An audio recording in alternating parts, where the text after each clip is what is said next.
to the Hey, good morning, everybody. It's Mike, your co-host for Saturday Morning Multifamily Unplugged, and I'm joined this morning by my co-host Moose. Moose, what's up? Your co-host Uh, for Saturday uh, Morning Hi. Multifamily Unplugged. How's it going?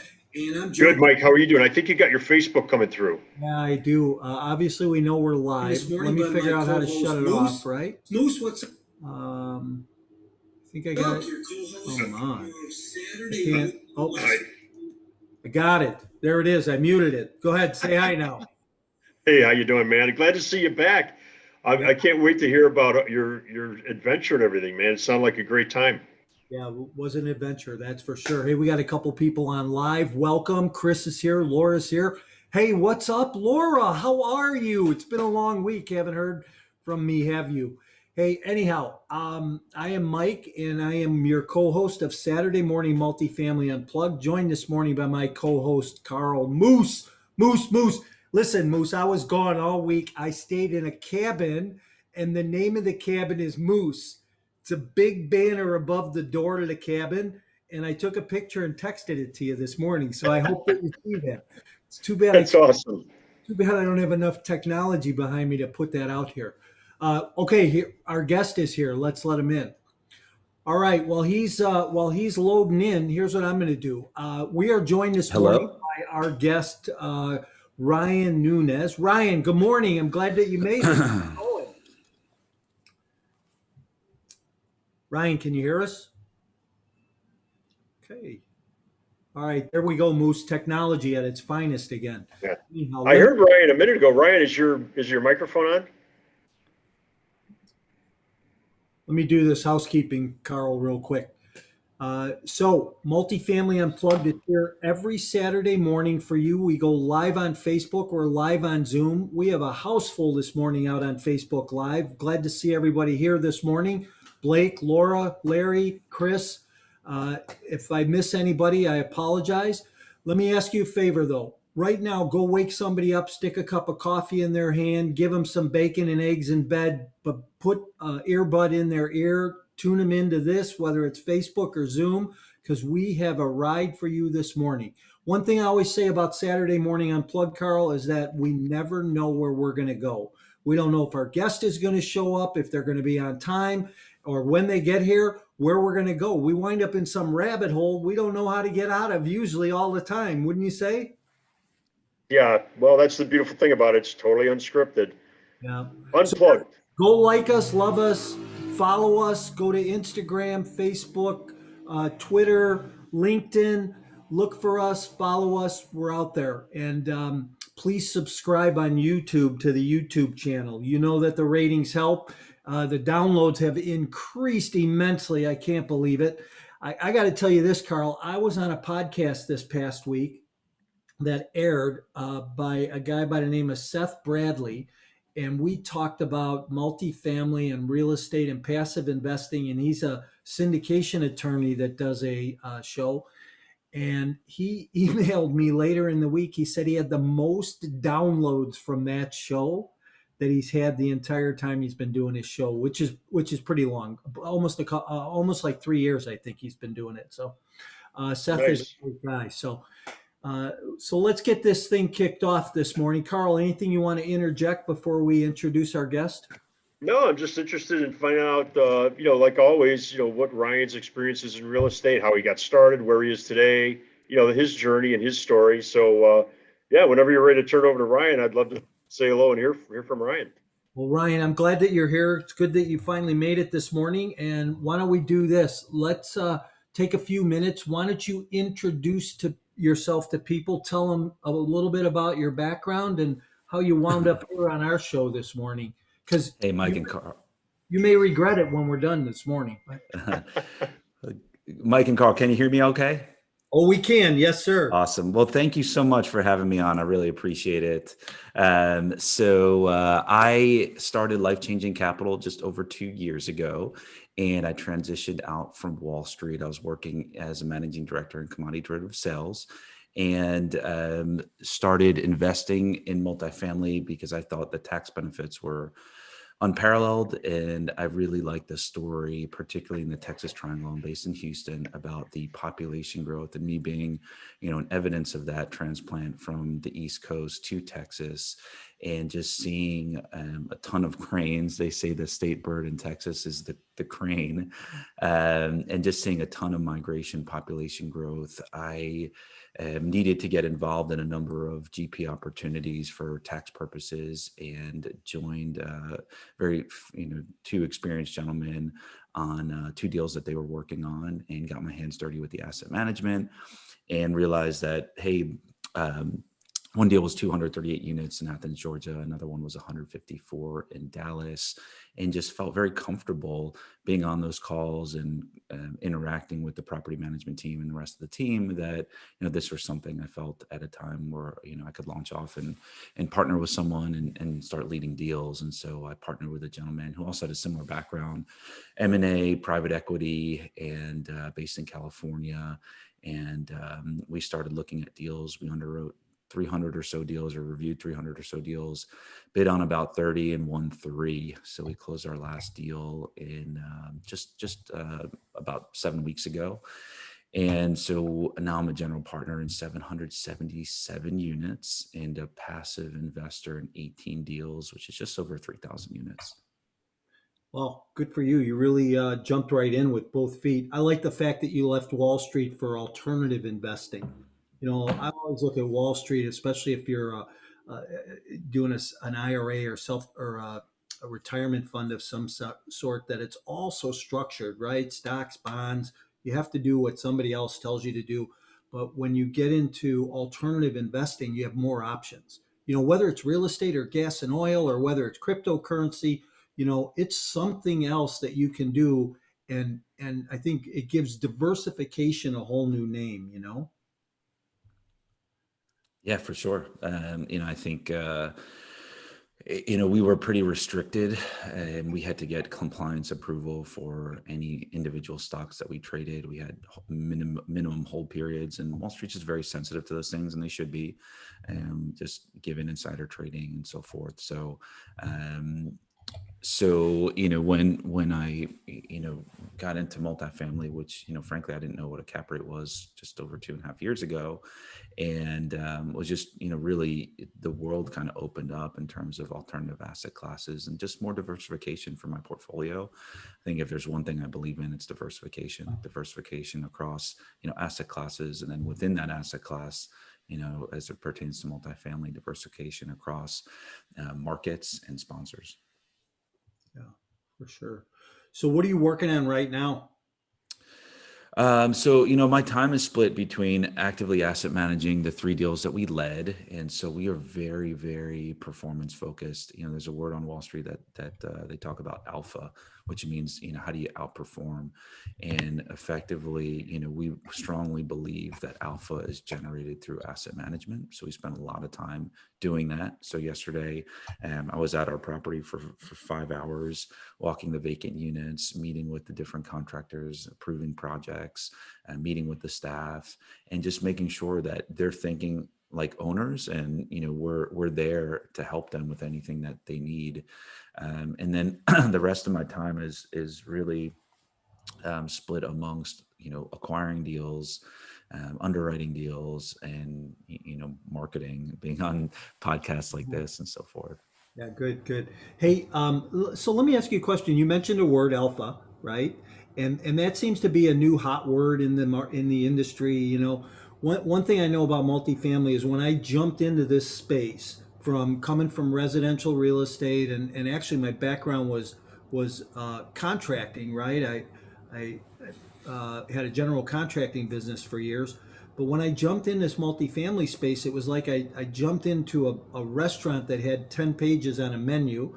There was so much to choose from, and the whole language was different, right? I mean, it's like we say things in this industry that the average person doesn't say, whether we're joking around or kidding, or making a slanderous comment about something. But you mentioned alpha. What's the flip side to alpha? And why do people use that terminology more today in this space? The flip side to alpha, I guess, is underperformance. And why do people use the word alpha? I think that, people that's typically you hear that with regards to asset management, in terms of stocks, bonds, and so forth. And I think, with real estate and how many folks are trying to differentiate themselves as sponsors and syndicators and so forth, maybe that word is being more, commonly used in the space to say, hey, here's what we do different. Here's how we generate alpha. Right, So kind of like the old, everybody used to use, what's the value added, right? When that like 8 years ago, wasn't that the terminology that came, everything was value added, or, Sure. so, I mean, not to make a direct comparison, but it's just, it's part of the current vernacular, right? It's just, how you describe, as you mentioned, how to set yourself apart. So Ryan, where are you in Texas? I'm in Houston. Okay. Gotcha. We looked at a deal in, Pasadena one time, a big like a C plus property. I think it was a pretty big property. I think there's like 800 units, like Oh, wow. 5 or 6 buildings. It was pretty big, but we passed on that one. Okay. what are your favorite markets right now, Ryan, and why? Okay. We focus on the Texas Triangle, so Dallas, Houston, and San Antonio. Houston, I'm here, so I know the area pretty well. And I will say that Houston's different from a lot of places. There was a funny article that the Houston Chronicle, which is our local newspaper, had put about zoning in Houston, and they'll have a church next to a strip club, next to an X-rated shop. So it's just crazy. So when people of all the markets and all the places I've been to, I think Houston is the most block by block location ever. So if you're investing in Houston or you're looking at Houston, just really understand that the area could be good, but your block could be bad. Yeah. But as it pertains to Houston, I mean, the areas that we like, we just purchased a deal in Clear Lake, and we like that because it's tight supply demand fundamentals. And I just sent out a quick update. I was at the property yesterday for 5 or so hours, and we're getting roughly like an 18% rent increase on new leases. We've had about 8 new leases or so. And then our renewals, we've had about, I think it's around 15 or so, and those have been about a 6-7% increase.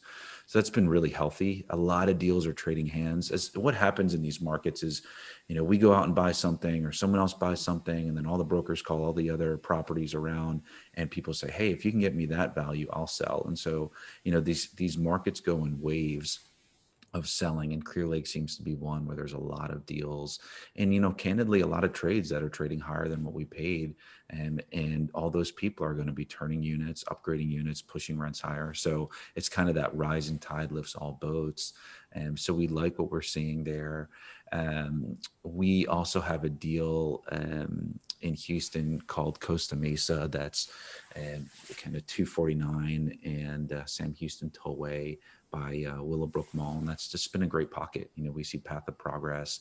Typically, our deals will have a good element of, one, they need to look and feel good.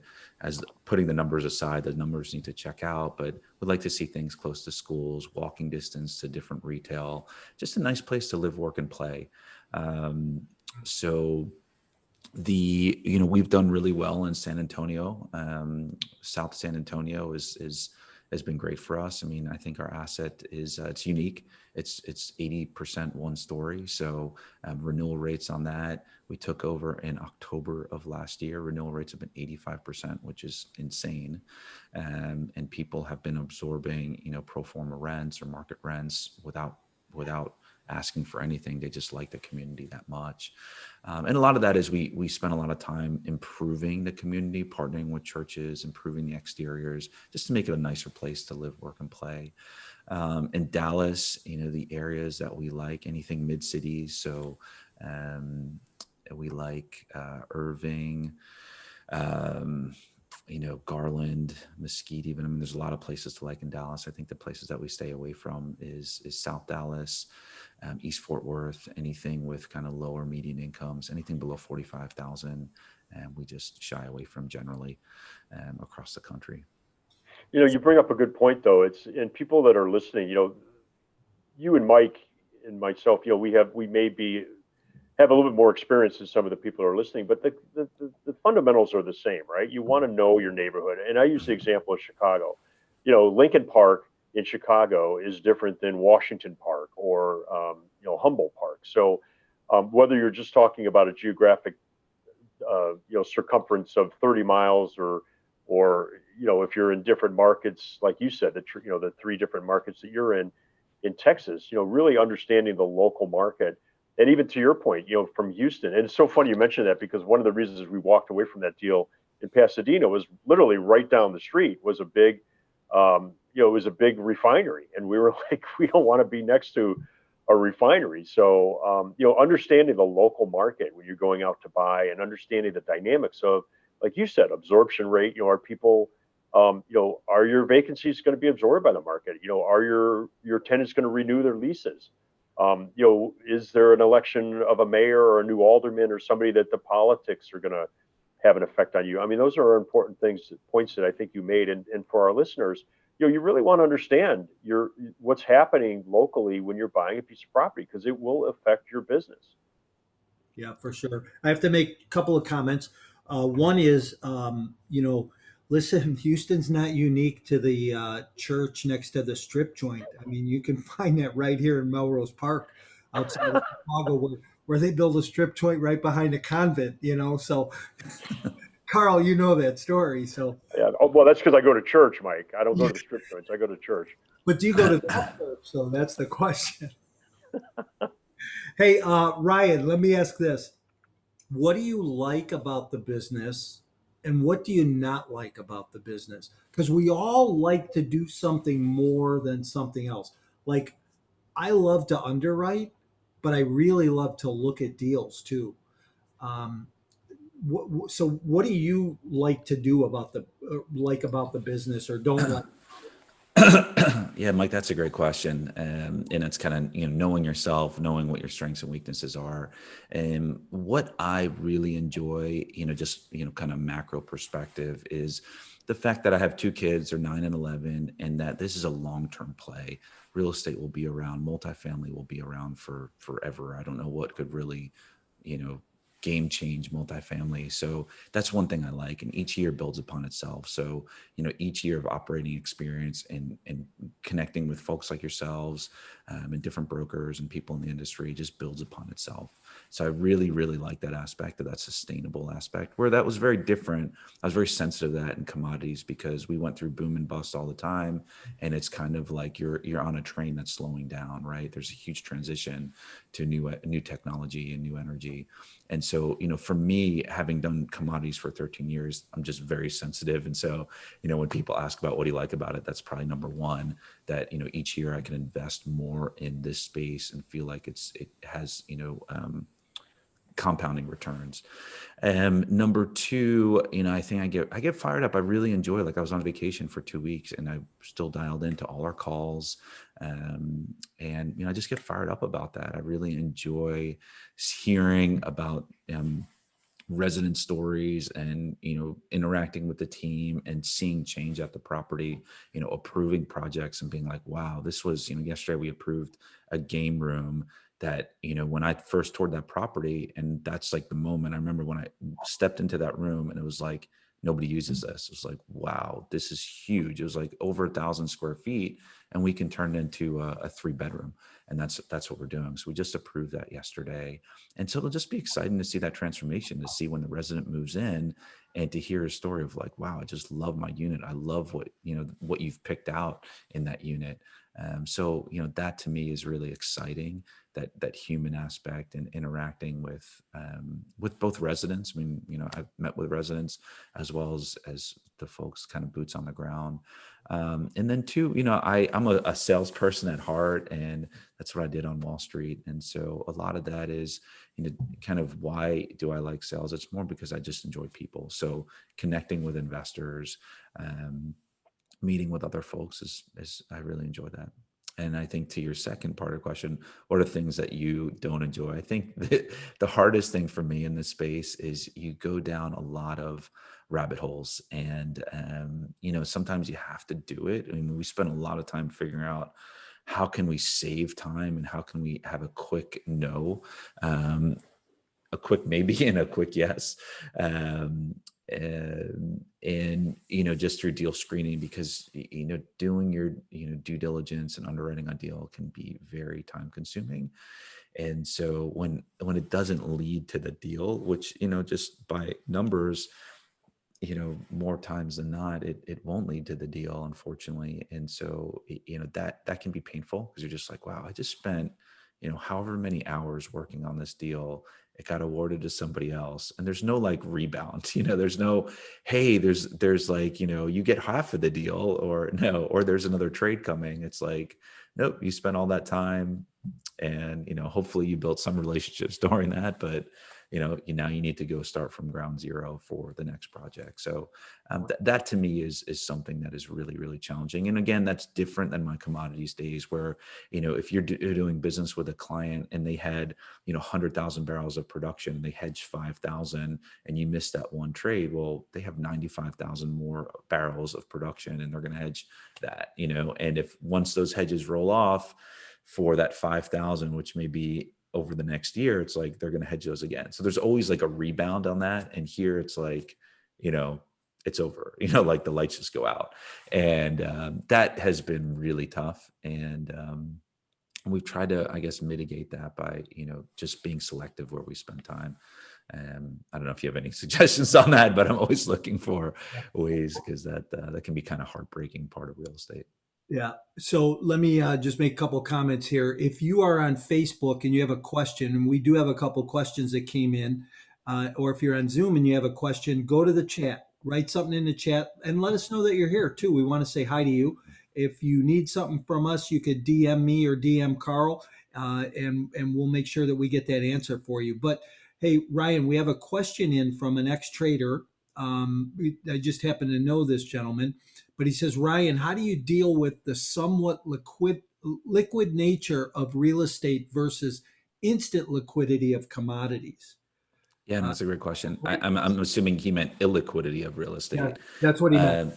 Yeah. Okay. So, and I think, as you kind of mentioned, we all approach this from, the backgrounds that we came from. And for me, like real estate, it's hard. I'm a commodities person at heart, because that's what I, did for 13 years. So I've approached real estate with that commodities perspective. And so when we're looking at a deal, one of the things that we always talk about is exit, and liquidity is part of that. So, hey, if we like this deal, or if we can see that the CapEx that we inject into this deal will make it look good, it's a low crime area, it's next to schools, it's path of progress, we can, transform the asset, we can fix the operations. We're like, this is going to be something that people will want. This is a primary market. It's a core market. It's in an area where there's population growth. And so, we're thinking about how many people, if there is a downturn or the markets go sideways, how can we make this deal liquid in the sense that someone else will want to buy it, versus, other deals that we've looked at. There was one I passed on where it's, the price per door was probably the highest that I've seen for that vintage in Houston. It was fully renovated. There was nothing left to do. It was basically like totally turnkey. And so if you don't have that value add, you don't have that downside cushion.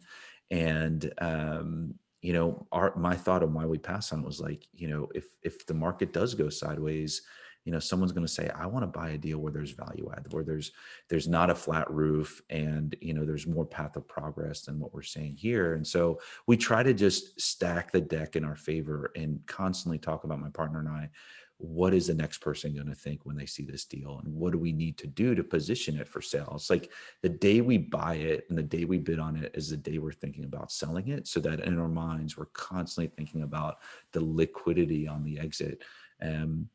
Because it isn't like, stocks or commodities where, the markets are priced every second. And I frankly think that people, there was some people that I think naively were like, oh, my stock portfolio dropped 30%, in March of last year. And, my real estate portfolio didn't get affected. And it's like, well, if you had to sell your real estate, your entire real estate portfolio at that very minute, it probably would have been down more than 30%, right? Because, it is a liquid. And so there is higher transaction costs and commodities, like where you can get in and out of something like that. So, it's a different asset class. I mean, it is more of, you're not in and out of these things in minutes or seconds. I mean, it is going to be a 1 to 5 year, maybe even a 10-year hold, depending on the debt and the situation. So, where commodities, a trade is good because, something's happening geographically, or there's a pipeline break that, it may only be, a few hours where that trade is good, and the fundamentals, rapidly change the next day. Or, and I think that's something that, is different about real estate, is that the fundamentals are a little bit more slower changing. Like the migration growth to Texas won't just change tomorrow. Whereas, weather for natural gas, for instance, like if it's cold, the market can fundamentally change in a week. As we saw, if people that, might have heard of the Arctic freeze here that we had, where we were out power for, 2-3 days in Texas, and gas prices soared and power prices went to $1,000 from 25. Markets can change like that in commodities. Where real estate, it is a longer trend, but, naively people will say, oh, well, my portfolio isn't down. Well, if you had to sell everything today, it would probably be down as well. But, the nice thing with real estate is you can hold it longer because your debt is more longer term. Yeah. It's So that's, interesting. Oh, go go ahead. ahead, Mike. Well, I was just going to say, it's interesting. A lot of the guests that we've had, as a matter of fact, I probably would say, Mike, the majority of the guests that we had, have used their past professional experience, and it's overlaid their real estate philosophy or their real estate strategies. And I'm just curious. I mean, it sounds like when you say things like, the moment we close on a transaction or start to look at a transaction, we're thinking about selling it. It leads me to believe that part of your commodities experience comes into play there, because you're looking at it and saying, this is something that has liquidity. It may not be as short or a compressed time frame as commodities on the open market. However, and I guess what I'm curious about is, how has your past experience helped you and possibly maybe hurt you in terms of your strategy in real estate? Yeah, no, great question. It's helped me in the sense of, it was really intense. I mean, the business that I worked in, it was, like sprints all the time. The hours were crazy at first, and then it got better, but it was just a high level of intensity. So when we need to, jump on a deal and be super responsive, I think that's something where we get a lot of feedback of, like, you guys respond. I mean, do you ever sleep? Like, you're always responsive to our investors, to brokers that send us deals, and we'll quickly go through things. And partners that we've been asked to partner, co-sponsor deals and partner on deals, so many times. And, we have just built, kind of, we think relative value, as commodities people do, is like, there's basis points all throughout the country for natural gas, and people think about this location versus that location, and what are the fundamentals here versus there. And the same thing as we apply to real estate is we have a database of all the deals that we've looked at. And so we look at those and say, hey, the cap rates were here, the price per door, the price per square foot, the occupancy and so forth was here for that deal. The vintage was X versus this other deal where the vintage is different and the price per door is here and the NOI is here. And we just do a lot of comparisons and relative value. So I think that's really the heart of what we do. And that's, again, coming from, my colleagues' Wall Street background and my commodities background, is we're relative value. We want to buy at a strong basis, because I've been in situations on commodities. I mean, just thinking about, the market was $80 a barrel for so long. Then it went to 125, and then it went to minus 37, and it's like, I've seen markets go from liquid to illiquid. I've seen things gap. And, I think that's, helped us. Like, I think that's made us extra cautious on multifamily, but it's also hindered us, because when I go back to Dallas and I look at all the deals that we took a strong, very hard run at, I'm like, you know what? We were, 300,000 or 150,000 apart from winning it. And it's like, we should have just paid whatever it took to win those deals, because we would have been selling all of them today. So you never know how markets can turn out, but we have been more cautious than most people. And again, I've seen, in the natural gas market, there's a famous story of a guy that lost $6 billion, that was making money, and then he lost $6 billion. And it's like, that type of, that's the markets that I've come from, where things are great until they're not, and then people lose their shirts. And so, when I see people like going huge to market, it's like, wow, like I've seen that story and I've seen how it ends. And so, just more cautious, and, that's good and bad. Right now, or the past 2 years, it's been bad because we missed a lot of deals that, we kick ourselves that we wish we had won. That's interesting because I'm heavy in Florida right now, and that South Central Florida market is really competitive. And I've been the bridesmaid 6 times in the last 7 weeks on deals for a couple hundred, $300,000, and I don't understand how the deals pencil. So if I'm going to my investors and I'm saying, "Hey, here's a deal to get into," and it provides this return, but yet somebody's outbidding me, what are they seeing that maybe I'm not seeing? And I have a good friend who's been in the business a lot of years, owns a lot of units. I mean, thousands of units. And he says, look, buy everything you can buy right now in Florida, Dallas, and Atlanta, and Phoenix too. He said, just ride the migration, right? And like you said, if you have to change it along the way, if you're going to ride a deal for 4 years, then 7 years, then 10 years, somewhere in there, it's going to change.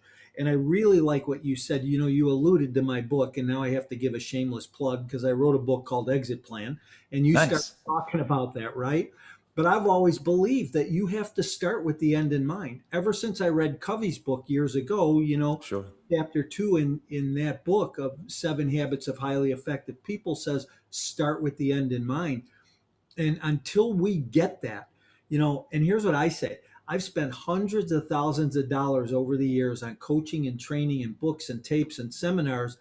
Great teachers, great trainers, really smart people made millions of dollars in the industry, but they only teach you how to get in. Nobody teaches you how to get out. And it's a philosophy that I believe in today is I need to teach people how to get out because like you said, where's the sweet spot? Where does it make more sense? And how do you get there? So that's just my shameless plug. Thanks for that Oh, though. that's great. No, I look forward to hearing more about that. Yeah, and listen, you write this down. You can, and anybody can go download this book. Just go to my website, which is mycoreintentions.com/exit plan, and you can download a copy of it for free there. But and I give it away because I think people need the message, right? They need to know where it makes sense to get out of it, and that getting out doesn't always mean just selling, right? We can do things along the way. We can recapitalize, bring a partner in, do a trade, exchange. There's plenty of things we can do and not give up control. So anyhow, our trader friend on Facebook came back with a second follow-up question to you about the liquid piece, and he says, any insight on hedging real estate? I know that there's a S&P Schiller Case housing index, but there is no liquidity. No one is trading it. Is there an effective contract to hedge the risk of another? And then he puts 2007 to 2009 debacle. So Sure. here, we all know what happened in 2008. I'm sitting having lunch with my CFO, and the news is on, and they're carrying boxes by the dozens out of Lehman Brothers. And I said, we're screwed, aren't we? He goes, oh, the whole world is screwed. Yeah. So, how do we hedge against that? Or can you? Yeah, no, that's a great. I really like your trader friend, by the way. I love his questions. So, one thing about this market, it is so inefficient, meaning that stocks and bonds, or, let's just say stocks, like Amazon stock, there's no way in the world that I'm going to have an edge in Amazon stock. I mean, there are very, very smart people that all they do all day long is follow Amazon and, meet with Jeff Bezos and so forth, and spend a ton of time. Their whole lives are dedicated to following Amazon. But multifamily particularly is, is the most inefficient asset class that I have, come across. How one, or one team or group of people run their asset is very, very different how I run an asset. And, we've seen that, how do you come into a property and they've owned it for 21 years and you come in and you improve the NOI by 144% in 6 months? I mean, it's like, how does that happen? Is because you run things as very, very different than somebody else. And, when you talk about hedging, unfortunately, because these assets are so bespoke, and so micro, so I don't even know what a word smaller than micro is, but is a Case-Shiller, which I would think is more nationwide, is just not going to hedge the exposure to my deal in Clear Lake. And so what we do, because we think about that word hedging, that's all I did as for my profession, is we think about hedging through kind of that exit plan. We think about hedging through how do we just get ahead of any for instance, when we took over an asset, they just had a lot of delinquency, and they just had kind of basically trained people to just pay late, and so it was like, if you want to pay late, hey, that's fine.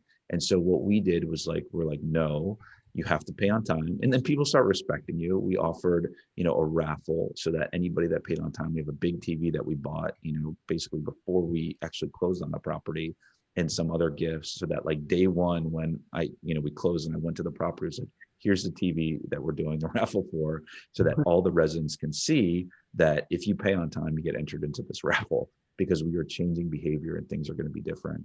And so that's, those types of things we try to hedge, in that case, delinquency by, being proactively managing. I think, one thing though, that in a way you can hedge through, your choices is on interest rates. So for instance, our first deal that we did was a fixed rate, which was great. Because the low interest rate environment. The second one was a floating rate, because the floating rates were super attractive. The third one was a bridge. And the fourth one, if we can get a really, just where we are in the cycle and, the interest rate environment, it's like, if we can get, ideally, 7-year fixed rate, if that, meshes with the business plan, like we would love that.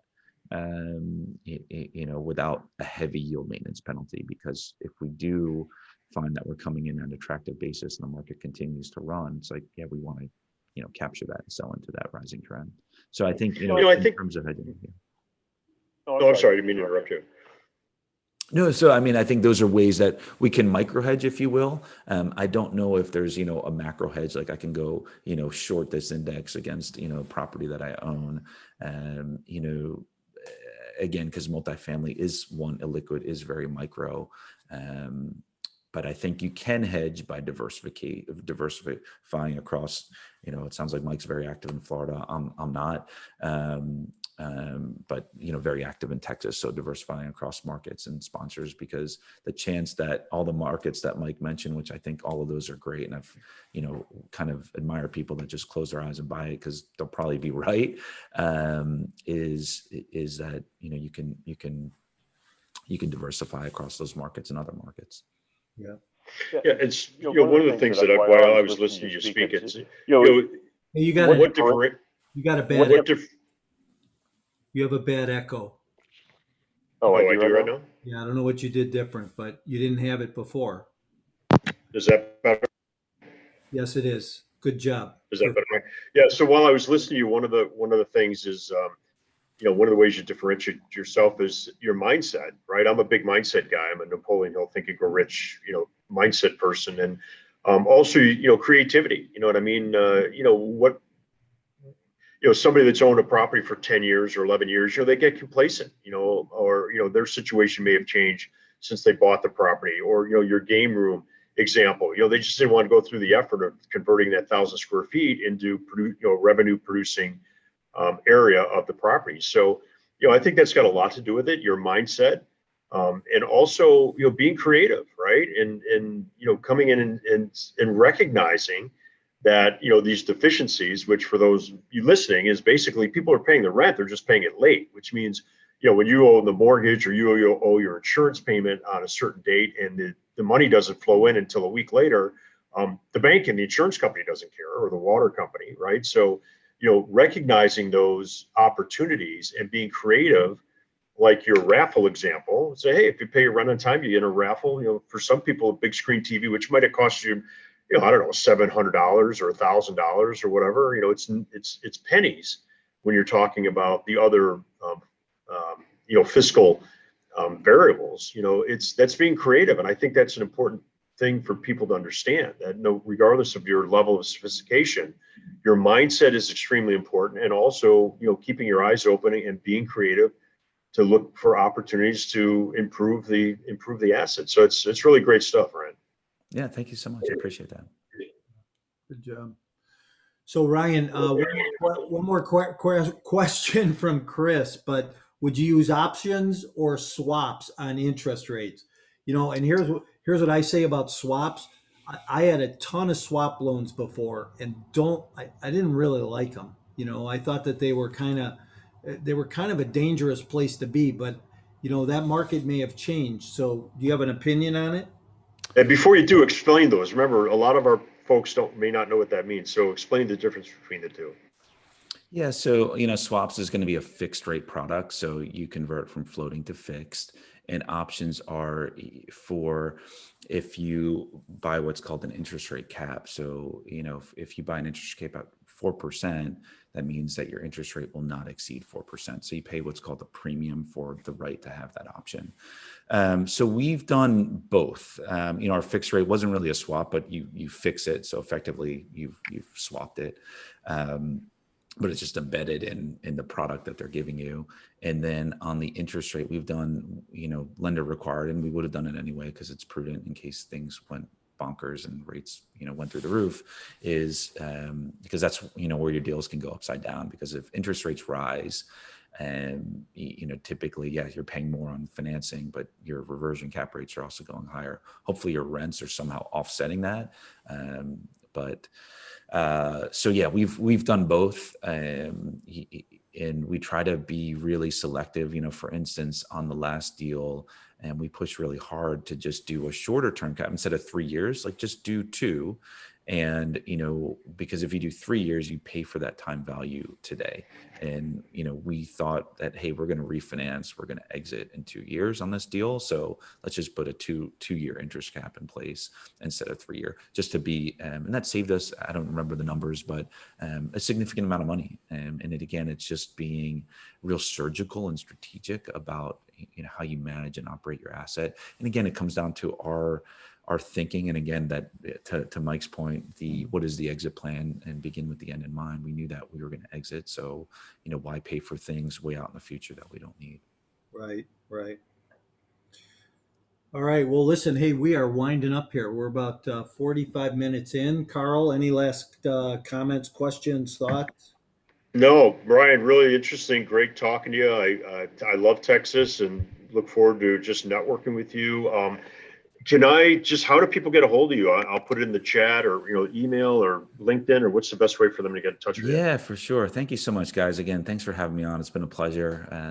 So lifechangingcapital.com is my website, and that's the best way. You can book a time. I have a ton of free resources on there, and, we're very transparent about our performance. And I just came from a world of transparency, and that's what we're trying to bring to real estate. Yeah. And Great. I think you're doing a great job.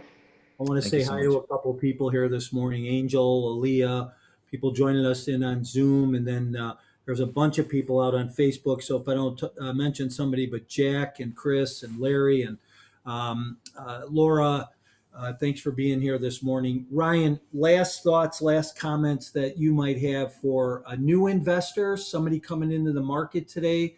What should they look for? What should they move towards? Yeah. So for the new investors, I would say there is a resource on my website that it took me a while because especially now, there seems to be more deals being syndicated than I've ever seen. And so that means just, kind of drinking from a fire hose in terms of who should I invest with and what deal should I invest with or in. It's 25 questions every passive investor should ask. And that's on my website. And that's just from my 13 years of working on Wall Street and then looking at all these multifamily deals and investing now in 18 deals. And just, what are the things that I found important when I was making those decisions? So I've shared kind of in those 25 questions as true stories of, things to watch out for. Everyone likes true stories. And, but I would say that this is a great asset class for diversification. And candidly, not all of, there's people that are all in multifamily. I'm not. I still have, stocks, and they've done really well for me. But I have a lot of large multifamily portfolio now, and it's diversified, and I'm really excited. A number of those deals are going full cycle, and we are, our eyes are on kind of the next year and a half. We're going to be bringing deals to market, so I'm excited to see all those deals come to fruition. So I would say take your time, don't feel rushed. I mean, it's a long term, it's a marathon, not a sprint, and align yourself with the right sponsors in the right markets, and just do what you feel comfortable and get educated. But I think it's a great asset class, especially if you can avail yourself of the tax benefits. So listen, I think we talked about a whole bunch of really great things this morning, and I'm glad you were here. We covered a lot of ground, I think, in a short period of time. And so I'm going to encourage the listeners who have been on to go back and listen again. I am going to encourage people to DM you and to get close to you and learn what they can from you, because you're a wealth of knowledge. But I think some of the key points that we talked about, and you mentioned it early, was tenant retention. How do you keep that tenant a little bit longer, keep your cost of turnover down, which helps you on your valuation, right? Absolutely. So tenant retention. The other thing I wrote down and we really didn't talk about was creative amenities. You talked about it when you put a game room in. Holy cow, what an out of the box thought. As a tenant, I'm coming into a place, I want a space that maybe I can go have a game night with my kids or friends that I live by, or bring some friends over. What a creative thought. So out of the box amenities. We talked about exit plan and how important that is.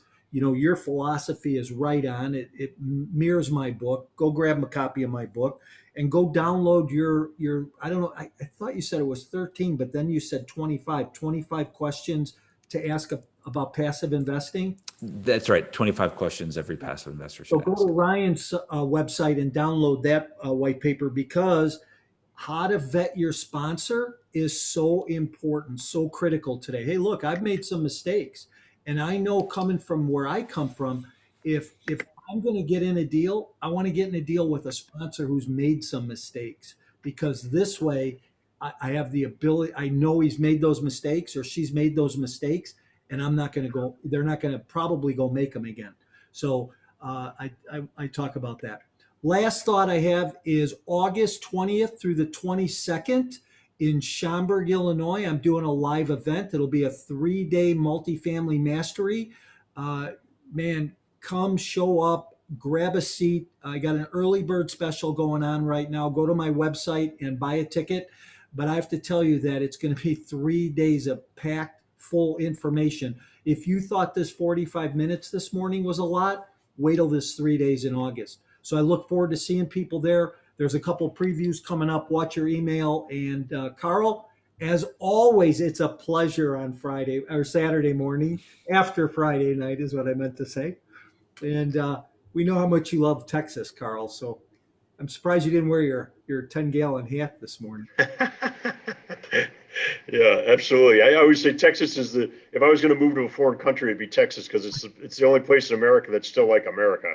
Yeah, but you know what? That's right. There's no taxes. All right. Everybody have a great day. Have a wonderful weekend. We'll catch everybody soon. Thank you so much.